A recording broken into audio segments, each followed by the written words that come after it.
Terça-feira, ia salar o Ministério Agrikultura Pekuaria Peska na Floresta Comorodili, Food and Agriculture Organization of the United Nations FAO, serviço mútuo com a UN, nebeheta apoio fundo Susi Green Climate Fund, oficialmente entrega equipamentos tablet Husi FAO, para o Ministério Agrikultura Pekuaria Peska na Floresta, no nebele digitaliza serviço balun relevante e a Ministério refere. Representante FAO ba Indonésia no Mosia Timor-Leste, Rezendra Ariel ba mídia ser informa, FAO oferece tablet Irakne ba Ministério Agrikultura o objetivo, hodi melhora serviço a sa produção aihan railaran, controla impacto sira husi mudança climática, no nebel dia kliutan segurança alimentar ba povo. And today we have handed over we have organized the ceremonial handover of the tablets.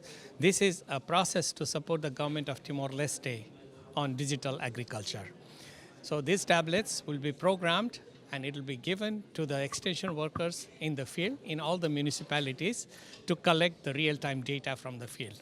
At the same time, please also remember that we are also very severely affected by the impacts of climate change. So they are not only collecting the data and information on agricultural products, but also the data related to climatic factors and the impacts of climate change. And all the data will be catered to the central system here in Delhi. So that will help to modernize the agriculture by processing the data and forecasting the situation and taking appropriate steps. So I can say this is a step towards supporting digital agriculture.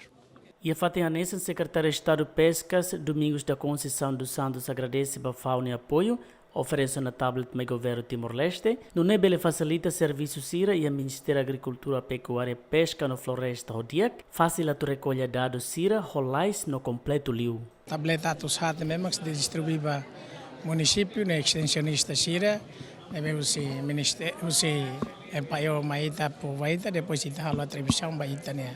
Ita ni ema principal sira ia município no ia suco.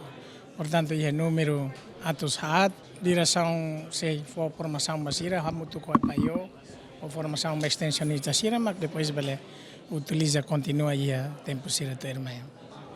How sente contente, orgulho, quer dizer que nem passo positivo de você agência internacional FAO, bele contribui para ver se isso melhora e tem processo de atualização base de dados e a carai. Ita assuru duni problema.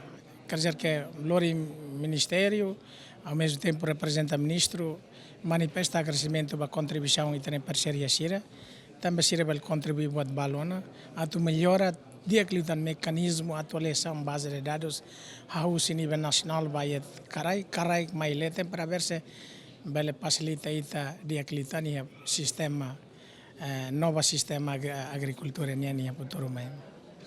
FAO no dar Organização Nações Unidas NIAM ba ayang no agricultura durante ne serviço macasso de apoio governo Timor-Leste e o ministério relevante faz informação liu alerta cedo e evento mudança climática ruma hanesan by loronaro liu uda ho intensidade extremo nebe foi impacto batos na insira husi evento hirakne mak ohin li husi tablet hirakne bele tulung mo serviço naing agricultor sira atualiza no recolhe informação hodi relata para o governo central. Enquanto total tablet neve Organização Nações Unidas FAO entrega na Ministério Agrikultura Pekuaria Peska no Floresta, hamutuk unidade atushat limanulu.